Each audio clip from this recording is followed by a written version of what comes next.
Welcome to Get Paid for Your Pad, the definitive show on Airbnb hosting, featuring the best advice on how to maximize profits from your Airbnb listing, as well as real-life experiences from Airbnb hosts all over the world.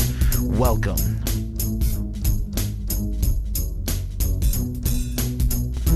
Get paid for your pad.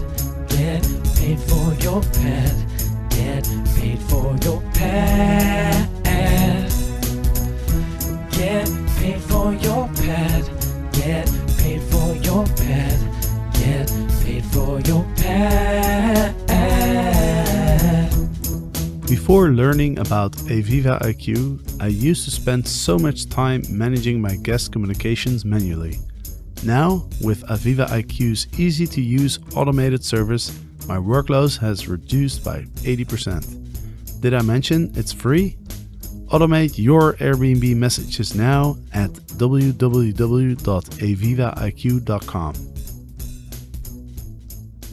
Welcome everybody, another episode of Get Paid for Your Pad.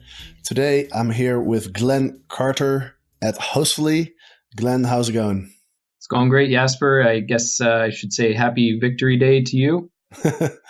Yeah, so it's pretty interesting. I took a train last night from Moscow to St. Petersburg, and today is May 9th, the day we're recording this episode. And in 1945, on May 9th, was when the Russian army kind of defeated the German army, kind of in collaboration with the Allies, of course. But I think May 9th is the official day that the Russians celebrate their victory over Germany, and it's a very big deal here. It's a very big deal. So there's a huge parade going on in the city, in I think every major city in Russia, where they're driving all the different army equipment. They're driving it through town. Yeah, I just had a walk through St. Petersburg, and there's thousands and thousands of people on the street carrying Russian flags, and a lot of people are holding up pictures of their family members, like their grandfathers usually, who actually fought against the Germans in the Second World War. It's very impressive. There's a ton of army personnel marching through the streets as well. And you can really tell that it's a big thing here. People really take a lot of pride in the victory, and it's still, even though it's how long ago? It's like 75 years ago. It's still a pretty big event here. So it's really cool to sort of observe that as an outsider. Yeah, sounds like an amazing experience. I've never been to St. Petersburg, but we'll try and keep this short so you're not so you can get back to the celebrations.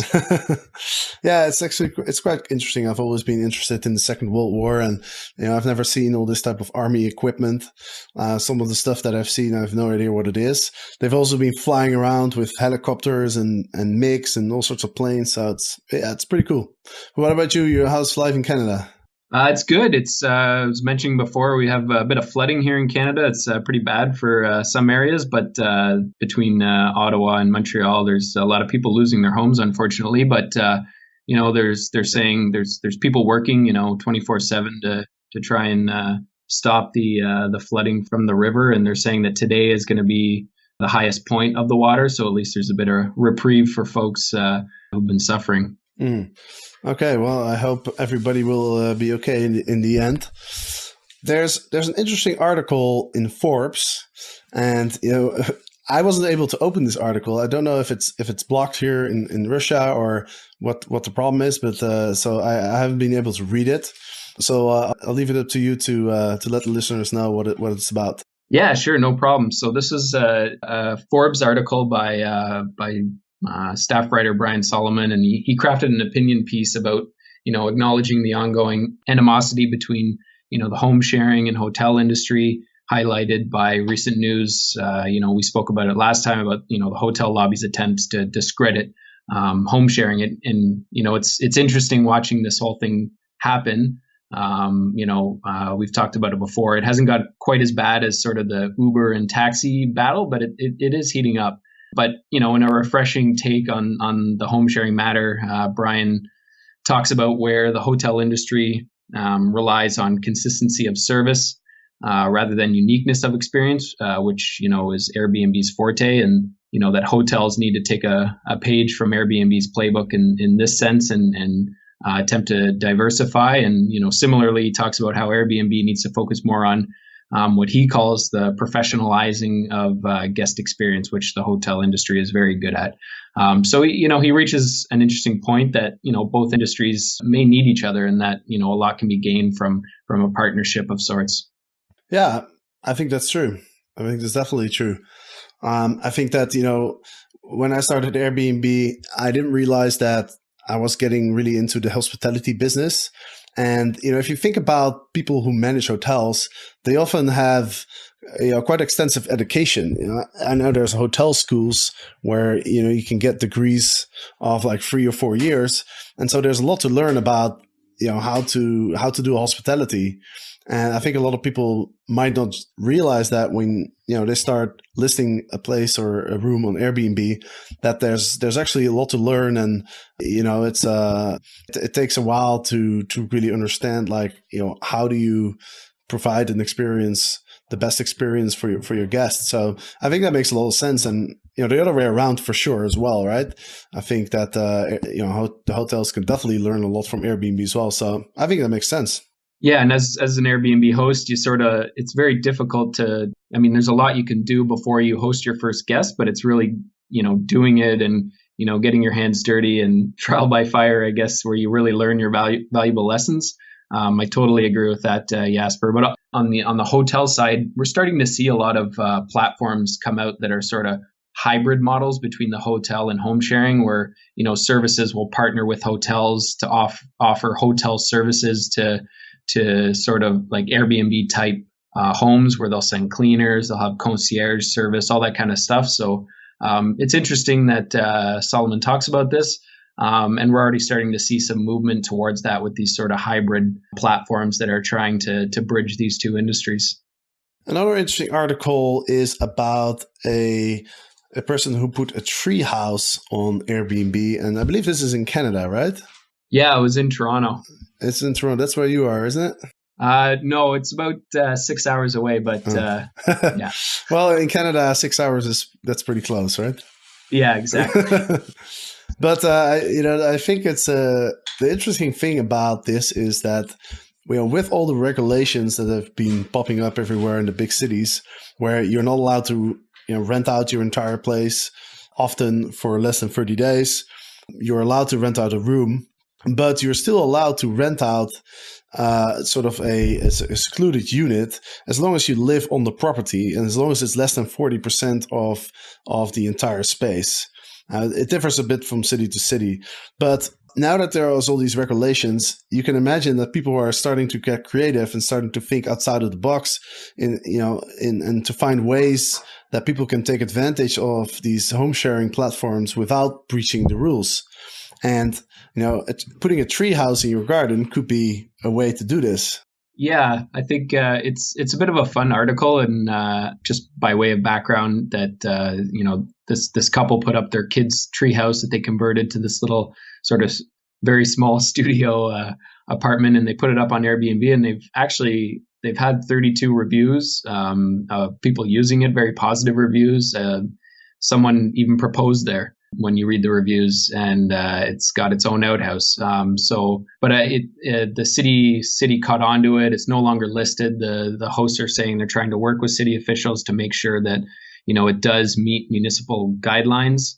But yeah, this gets into the whole larger debate of home sharing regulations and what technically is a home sharing unit. What can you rent out? Is it a commercial residence? Is it just a home sharing residence? So yeah, it's a pretty fun article about someone converting their kid's old treehouse.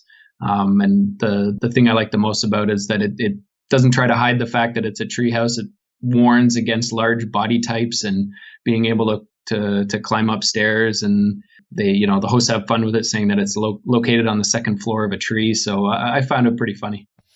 And this raises the question, like, what other type of accommodations can you come up with? I see that the article mentions there's 11 boat rentals in Toronto Harbor. ranging from 125 to about $1,000 a night. I know in Amsterdam and in a lot of other places in Holland, a lot of people rent out boats. And, I interviewed a comedian a while ago who stayed in a van somewhere in a ski resort. So you can think of all sorts of different types of accommodation, like in your garden. You can even put up a tent or build like a little wooden house or something. Yeah, exactly. There's no shortage of creative solutions for people looking to make some supplemental income. But yeah, I've seen Westphalia vans being rented out, and there's actually, I don't remember the site's name, but there's sites out there for specifically for camping. You can rent out part of your property for campers, and all this kind of stuff is great. It just expands people's ability to find reliable accommodations or places to stay. And I think, yes, there are maybe some regulatory issues, some, building code issues with a treehouse. Maybe, I don't know. I'm not an engineer, but yeah, we can get past those. Those seems like distractions that, people are willing to rent these places out, and it's time to get with the times. Yeah, it'd be interesting to see in the future what people will come up with, and also to see if these are actually ways to get around the regulation, or if just new regulation will start popping up.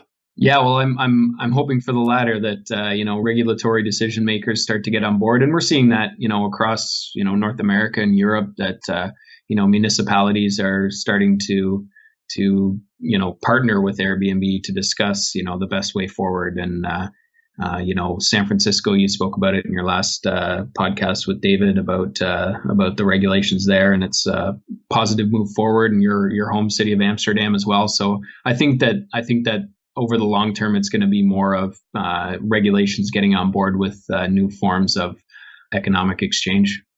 Right, yeah. In Amsterdam, we now have a reporting, so it's mandatory reporting starting October 1st, where every Airbnb host has to report to the city what they're renting out. And I think they even have to report like how many people they're hosting and how many days, etc.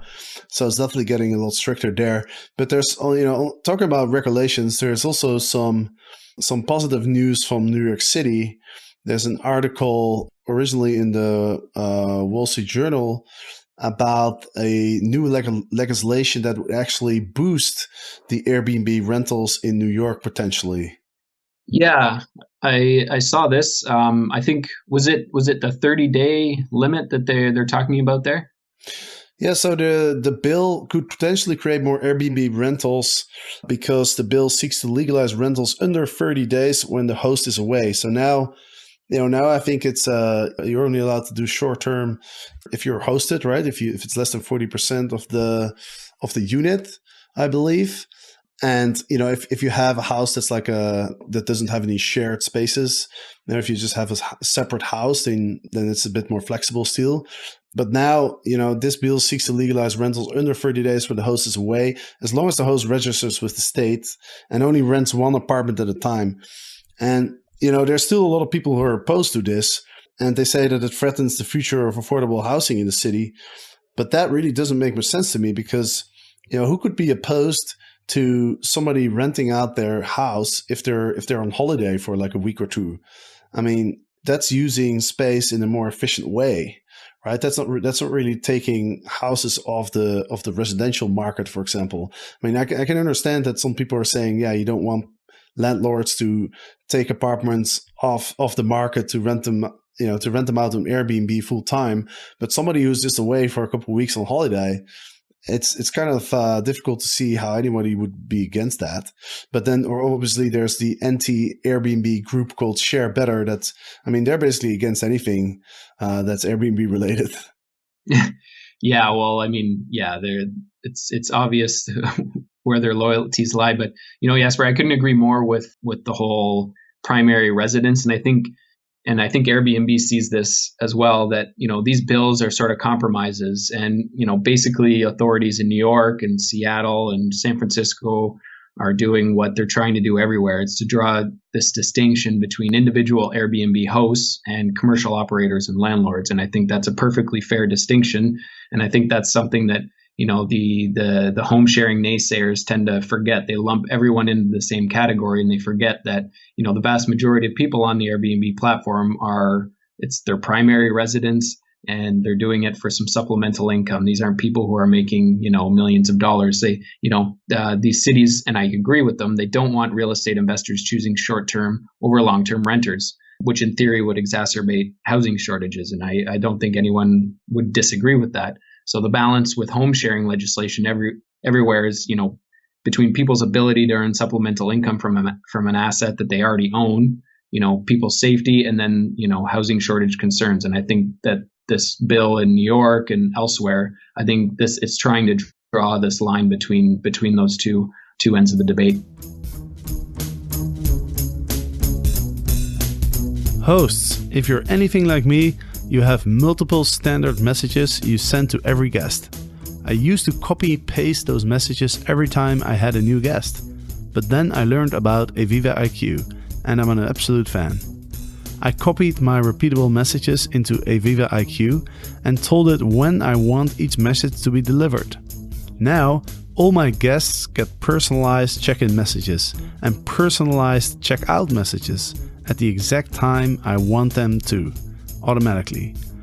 I also use Aviva IQ to send a message to guests when a vacancy exists after their scheduled checkout day and invite them to stay longer. It's amazing how it's turned into free money for me on multiple occasions already. So sign up for free at www.avivaiq.com. You'll be glad you did. Well, let's leave the regulations for what it is for now and focus on something that's a little bit more inspiring. I found an article on the Observer, and it actually didn't come out this week. It came out about a month ago or 2 months ago, but I don't think we've talked about it, so I wanted to mention it now. It talks about a study that was done by researchers from Cornell and Stanford, and their goal was to discover how Airbnb profiles influence the decision of the guest to stay with a host or not. And so they've analyzed 1,200 profiles, and they basically they concluded that trustworthiness is a very significant predictor of host choice, and there's a number of things that you can do to communicate or to create trust with the guests, with your potential guests, by making some changes to your profile. And so the summary of the results of the study are basically, it's three things. First of all, the researchers concluded that the length of your profile is correlated to the trustworthiness. And so if you have a longer profile, then you're more likely to get booked. And also they looked at the language. So, for example, they were saying that providing a greeting and reasons for hosting individually proved to be an important strategy with a strong and positive effect on perceptions of trustworthiness. So just a simple, we look forward to hosting you on your profile could, according to these researchers, could actually make a difference. And then the third conclusion was about personal details. So they say that the more background you give, the better. Quote, as topic count increases, the trustworthiness scores also increase, the paper reads. And so, listing important personal details about your origin, your residence, your school, work, interests. Apparently, these things also really help to create some trust with your potential guests, and therefore increase the chance that you get booked. So I thought it was kind of interesting because I've always thought about the profile as not really a very important part of your listing, because I think a lot of guests probably they look at the pictures and the reviews, but I'm sure it plays a part in the decision making process. But it was interesting to see that there's some science that actually backs the idea that the profile is actually important and does help you to get more bookings. Yeah, I hadn't seen this, but just listening to you speak now, I'm glad there's some science behind what people who operate in this industry have sort of suspected. In terms of length, I agree. Longer is better. The more you share, the more people feel like they know you. And I think the key here too is, I don't think it was mentioned, it's got to be well written as well. Like if you have just because you have a longer description doesn't necessarily mean it's better. It's got to be well written, and the language, being conversational and making people like you mentioned with the types of comments. It's the know, like, and trust factor that if they feel like they know and they like you, then they can trust you, right? So the personal details, the more you share, the more you'll get in return. So I think, yeah, absolutely, this is great. And I wonder if Airbnb is taking note of these kind of studies. Last thing I wanted to touch on, it's originally, I think it's also an article in the Wall Street Journal. That's where I saw it anyway. That Airbnb has teamed up with Hearst. I don't know am I pronouncing it right? The magazine? Yeah. Yeah, I think so. Yeah. So they're launching a magazine that's going to come out 2 times a year, I believe. What are your thoughts on that? I think it's interesting. It's a joint venture between Hearst Magazines and Airbnb, and they're set to launch, I think, the end of this month. They're going to be circulating 350,000 copies. It's going to cost $4, and the second issue I think is slated for sometime in September. So I think this is an experiment, and if advertisers like what they see and the circulation's good, that they might come out with a more robust schedule for the following year. But the interesting thing about this magazine is that the editors have access to all of Airbnb's data, so they gain valuable insight on the hotspots and what people want to read about. They don't have to guess or go out there and conduct surveys or anything like that. They have that treasure trove of data right in front of them. So it'll be interesting to see what happens, given that overall print advertising and newsstand circulations on the decline. It'll be really interesting to see how this plays out. Yeah, and I'm definitely going to buy it. It's being launched on May 23rd, and then there's going to be another issue somewhere in the fall. So this would be interesting. It also mentioned that there's going to be 45 pages of advertising in the magazine, which is, sounds like quite a lot to me. But it'll be interesting to see what they come up with. Well, they got to fund the project somehow, I guess. Yeah, exactly. Well, if you're paying $4 for it. Yeah, true. Is there anything else that you've seen that is worth discussing? No, Jasper. I think we've pretty much covered it all for the week. What do you think? Well, there's one more article that I saw that talks about another acquisition that Airbnb did. I'm not very technical, and I think it's a very technical thing. It acquired its React Native partner. I really don't know what that means, but the company is called Deco Software, and it's an acqui-hire. So they're basically just hiring the employees, and I think the company Deco Software is actually going to cease operations, and their product is going to go open source. I'm not sure exactly what it does, but it's something to do with like the design and the native mobile apps for iOS and Android to make it more easy. And so I don't know exactly what it does, but I hope it does something good. Well, we've got probably 2 very non-techie people here trying to talk about tech stuff. So yeah, look exactly. out. But yeah, no, I think I don't know exactly what they do, but from my understanding, they have a integrated development environment where they work closely with Airbnb developers already. So I think this is just sort of an extension of that partnership. And yeah, it's they didn't disclose the amount or anything like that. But what is interesting is that this is Airbnb's 14th acquisition. So yeah, they're on the path to bringing on different teams that they feel are gonna help boost them, I guess, pre IPO. Mm-hmm. Absolutely. All right. Well, Glenn, thanks for joining me today and hosting this podcast.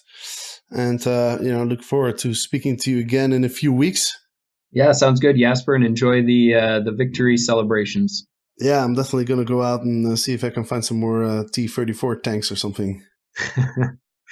All right. And for everybody listening, thanks for listening. And next week, we'll be back with another news episode. And of course, on Monday, there will be also an episode. So hope to see you then. Bye-bye. Get paid for your pet. Get paid for your pet. Get paid for your pet. Get paid for your pet. Get paid for your pet. Get paid for your pet.